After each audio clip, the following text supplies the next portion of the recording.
잠언서 17장 말씀을 함께 읽었는데 어떤 뜻일까요? 1절 말씀을 제가 다시 한번 더 읽어드립니다.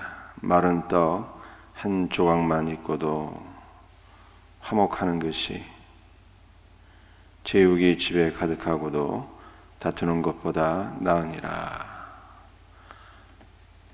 우리 잠언서 17장 1절 말씀은 가난하게 살아도 화목하는 것이 부유하게 살면서 다투는 것보다 낫겠다라고 하는 말씀이 되겠습니다. 그러나 이 말씀을 조금 더 깊이 보면은 전혀 다른 해석이 나오게 되는데요. 어떠한 의미가 있을까요? 제육이라고 하는 것은 우리가 음식점에 가게 되면 제육볶음 먹지 않습니까? 돼지고기로 만든 제육볶음 먹으면 맛이 있는데요. 이 제육은 그 제육을 가리키는 것이 아니라 이 단어의 원어의 원래 의미가 하나님께 바친 제물을 가리키는 거예요. 제물. 그러니까 우리가 이스라엘의 제사 제도를 보게 되면은 번제, 속죄제, 속건제, 또 소제, 화목제가 있는데요. 이 마지막이 화목제는 감사제입니다. 감사제예요. 그래서 하나님 앞에 감사할 일이 있는 성도는 자기의 이 신분을 따라서 경제적인 여력을 따라서 하나님 앞에 제물을 바칩니다. 부한 사람은 송아지를 바치고 평범한 사람들은 양을 바치고 이렇게 되는 것이죠. 이렇게 하나님 앞에 감사제를 드리게 되는데 이 5가지 제사 가운데서 제물을 바친 사람이 먹을 수 있는 제사는 딱 한 가지예요. 화목제. 화목제를 드린 사람은 제사가 끝난 이후에 제물의 일부를 받게 됩니다. 그러면은 하나님 앞에 감사 제목이 있잖아요. 그래서 이웃들을 다 초청해서 또 나누어 먹게 되는 거예요. 무엇이 감사해서 하나님 앞에 화목제사를 드렸는지 감사의 제목도 나누면서 파티하는 것이죠. 이 17절에 제육이 집에 가득하다, 이게 제물을 가리키는데, 하나님께 드린 제물을 가리키는데, 이 제물이 집에 있는 경우는 화목제 한 가지뿐이 없는 거예요. 화목제. 그러니까 하나님 앞에 제물이 집에 가득, 제육이 집에 가득하다. 다시 말해서 제사를 드린 그 제물의 고기가 가득하다라고 하는 것은 일면에서는 감사 제목이 많았다라고 하는 뜻도 되지만 제사를 그만큼 많이 드렸다는 거예요.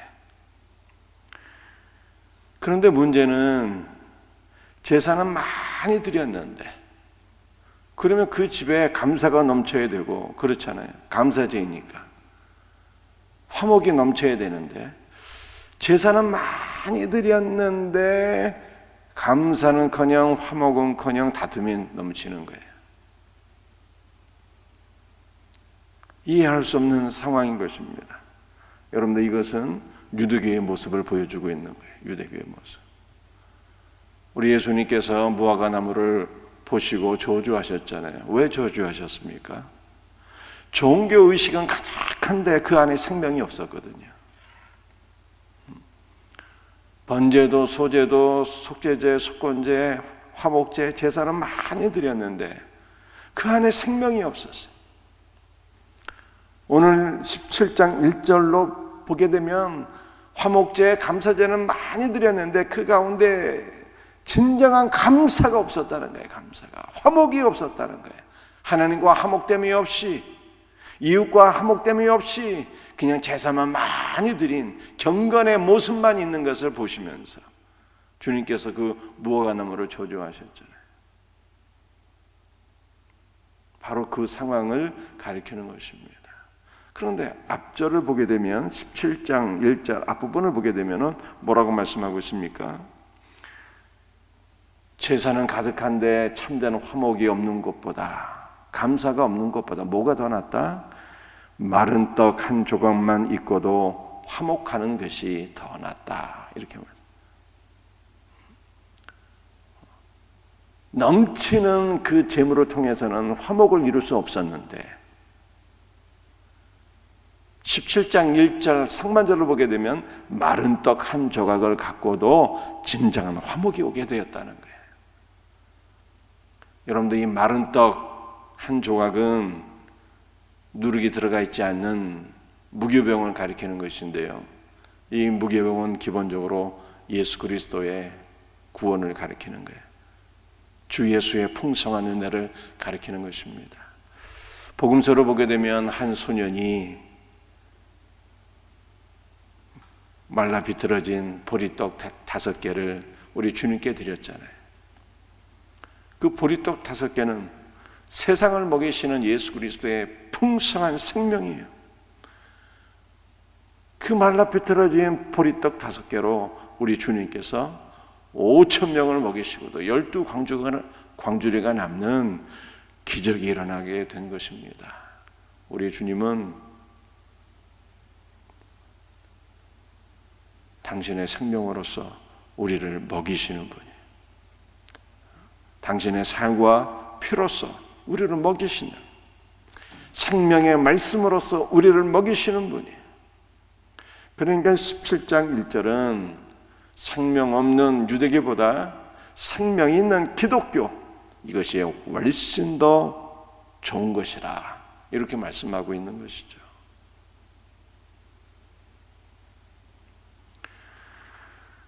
여러분들, 이것을 또한 우리의 삶에 적용하게 되면 어떻게 되는 것입니까? 유대인들처럼 계급장만 잔뜩 달고 사는 성도가 되어서는 안 되겠죠.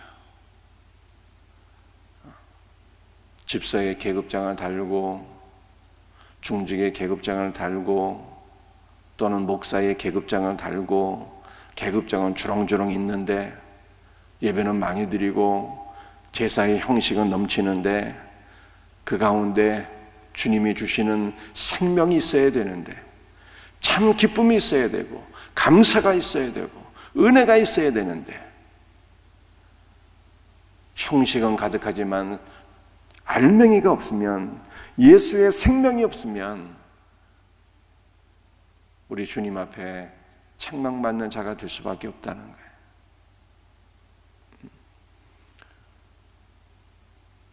온 세상을 먹이시는 보리떡 하나,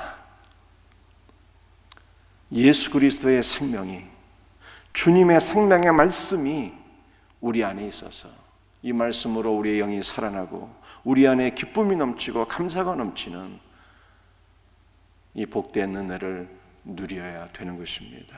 이와 같은 은혜가 우리에게 있기를 주 예수의 이름으로 축복합니다.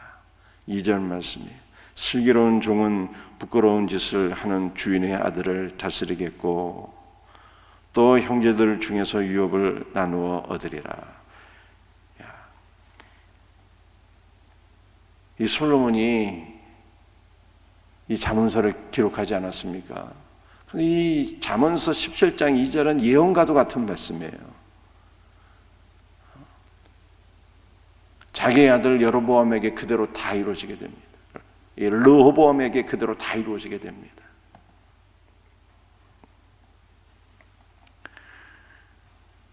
슬기로운 종은 주인의 아들을 다스리겠다, 이렇게 얘기하고 있습니다. 이 슬기로운 종은 여로보암을 가리키는 것이죠. 주인의 아들은 누구를 가리키는 것이며 르호보암을 가리키는 거예요. 근데 이 주인의 아들은 어리석은 자라. 어리석은 자. 여로보암이 백성의 대표로 르호보암에게 왔을 때 이 르호보암이 어리석은 말로 대답함으로 말미암아 슬기로운 종 여로보암이 오히려 주인의 아들을 다스리게 되잖아요. 이 슬기로운 종이 오히려 주인의 유업을 나누어 가지게 돼요. 이스라엘 12지파 가운데 이 슬기로운 종 여로보암이 10지파의 분기를 얻지 않습니까? 그래서 잠언서 17장 2절은 참으로 솔로몬의 예언과도 같은 말씀이에요. 자기의 아들 때에 이렇게 다 이루어지게 돼요. 자, 그런데 이것은 오늘 우리에게도 적용되는 말씀이에요. 어떻게 적용이 될까요? 여러분들, 슬기로운 종은 참 지혜를 얻은 우리 성도를 가리키는 것이죠. 우리는 원래 지혜와는 상관이 없는 자들인데 참 지혜이신 예수 그리스도를 소유함으로 말미암아 우리가 슬기로운 종이 되었어요. 주인의 아들은 누구일까요? 주인의 아들은 유대인을 가리키는 거예요. 유대인이 하나님 앞에 선택받은 자들인데 우리는 참 지혜이신 예수 그리스도를 얻어서 슬기로운 종이 되었고 주인의 아들과 함께 아버지의 분깃을 상속받는 자가 되었다니까요. 얼마나 감사한 일입니까? 바울이 로마서 8장에서 우리가 그리스도 예수와 함께 공동 상속자가 되어서 아버지의 기업을 다 상속받게 되었다는 것을 우리들에게 말씀하고 있어요. 그래서 잠언서 17장 2절 말씀은 일차적으로는 여로보암과 르호보암에 관한 말씀이지만 나아가서는 이방인 크리스찬과 유대인들을 가리키는 말씀이에요. 하나님의 아들이 아니었는데, 우리는 원래 종의 신분이었는데 참 지혜이신 예수 그리스도를 소유하여 슬기로운 종이 되었고, 우리가 주 예수 그리스도와 함께 아버지의 기업을 다 상속받게 되었으니 이것이 하나님의 은혜요 우리에게 주신 참 복이다라고 하는 것입니다. 그러므로 받을 자격이 없는 자들이 다 받게 되었으니 우리가 1절 말씀과 연결해서 받을 자격이 없는 자들이 받았으니 기뻐해야 되고 감사해야 되는 것입니다. 참 신앙인은 기뻐하는 자요, 예수로 인하여 감사하는 자예요. 감사하는 자에게 주 예수의 은혜와 생명이 더욱 넘치게 되는 것입니다. 여러분도 오늘 본문 말씀 가운데 3절은 유명한 말씀이기도 하거니와 너무나도 복된 말씀이에요. 3절 말씀 제가 읽습니다. 도가니는 은을, 풀무는 금을 연단하거니와 여호와는 마음을 연단하시느니라. 여러분들이 도가니, 풀무는 이게 용광로를, 금속을 녹이는 용광로를 가리키는 거예요. 사이즈가 크든 작든 금속을 녹이는 그릇을 가리키는 거예요. 용광로에 금과 은의 원석을 넣습니다. 그러면은 다 녹이잖아요. 녹여서 불순물 가운데서 불순물은 제거하고 순은을 얻고 순금을 얻는 것입니다. 그렇지 않습니까? 바로 용광로는 그러한 용도인 것이죠. 원석을 넣어서 다 녹여 불순물을 제거하고 순은을 얻고 순금을 얻는 것입니다. 그런데 3절 하반절에 여호와는 마음을 연단하신다 이렇게 말씀합니다.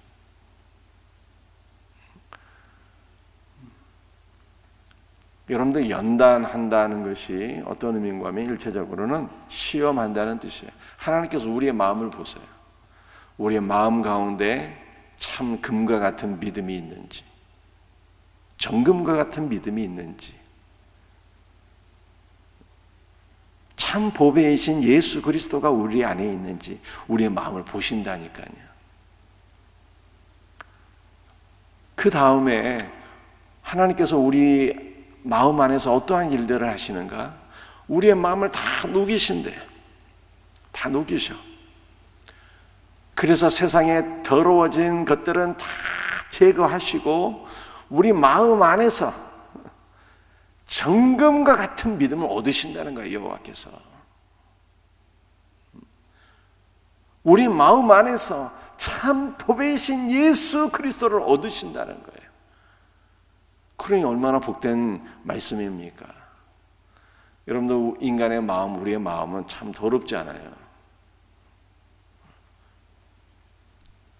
세상의 모든 더러운 것보다 더 더러운 것이 인간의 마음이라고 그랬는데, 우리 주님께서도 모든 더러운 것이 인간의 마음속에 다 나온다잖아요. 온갖 탐심과 정욕과 모든 더러운 것들이 인간의 마음속에 다 나오는 거예요. 그런데 너무나도 감사한 것은 우리 안에는 예수 그리스도를 믿는 믿음이 있잖아요. 우리 안에 예수님이 계시잖아요. 그래서 우리 하나님께서 우리 마음을 보신다니까, 우리 안에 예수가 계신지 안 계신지. 그런데 우리 안에는 예수님도 계시지만 우리 안에는 더러운 것도 너무 많이 있는데, 우리 하나님께서 우리 마음을 살피시고 다 녹이셔서 더러운 것들은 씻으시고 더러운 것들은 제거하시고 불순물을 걸러내시고 우리 안에 우리의 심령에 정금과 같은 믿음이 충만하게 하시고 우리 안에 참 보배이신 예수 그리스도만 남게 하시고 예수 그리스도만 충만하게 하신다는 거예요. 그러니까 얼마나 복된 말씀입니까? 이 말씀을 신뢰하셔야 돼요. 신뢰하셔야 돼요. 그래, 이 말씀을 붙잡고 기도하세요. 주님, 제 마음이 이렇게 더럽지만 우리 주님께서 말씀하신 대로 다 연단하시고 살피시고 녹여주옵소서. 제거하옵소서. 나의 마음에 있는 모든 추하고 더러운 것들은 다 제거하시고 주의 물과 피로 씻으시고 성령의 불로써 녹이시고 내 안에 정금과 같은 믿음을 더욱 허락하시며 참 보배이신 예수 그리스도가 내 안에 더욱더 충만하게 하옵소서. 이 말씀을 붙잡고 기도하는 우리 성도들이 되시기를 주님의 이름으로 축복합니다. 기도하시겠어요? 주님 감사합니다. 아무리 많은 제사를 드린다 할지라도 참 감사와 참 생명이 없으면 잎사귀가 무성한 무화과 나무와 같아서 주님께 책망을 받을 수밖에 없습니다. 우리를 먹이시는 생명의 떡이신 주 예수여, 주의 은혜로 주의 생명으로 우리를 채워 주시옵기를 간절히 기도합니다. 주 예수님, 우리는 원래 받을 자격이 아무것도 없는 종에 불과했지만 참 지혜이신 예수 그리스도를 받아서 슬기 있는 종이 되어서 아들과 함께 아버지의 유업을 받게 하셨으니 받을 자격이 없는 자들이 영원하신 아버지의 나라를 기업으로 받았으니 날마다 기뻐하고 감사하는 자들이 되게 없어서 주님, 우리의 마음을 살피시고 녹이시는 주 예수를 찬송합니다. 우리 여호와 하나님을 찬송합니다. 오늘도 우리의 마음을 살펴주옵소서. 오늘도 우리의 추하고 더러운 모든 마음들을 주의 물과 피로 씻으시고 성령의 불로 다 녹여주셔서 우리 안에 정금과 같은 믿음만이 충만하게 하시고 정금과 같으신 주 예수, 참 보배이신 주 예수로 충만한 복된 주의 자녀들이 다 되게 하옵소서. 오늘 이 새벽에도 주의 성령으로 충만하게 하옵소서. 우리 연약한 자들을 주여 안수하시고 치료하여 주옵소서. 주께서 회복의 영을 날마다 부어 주옵소서. 모든 것을 감사하옵고 거룩하신 예수 그리스도의 이름으로 간절히 기도드리옵나이다. 아멘. 아멘.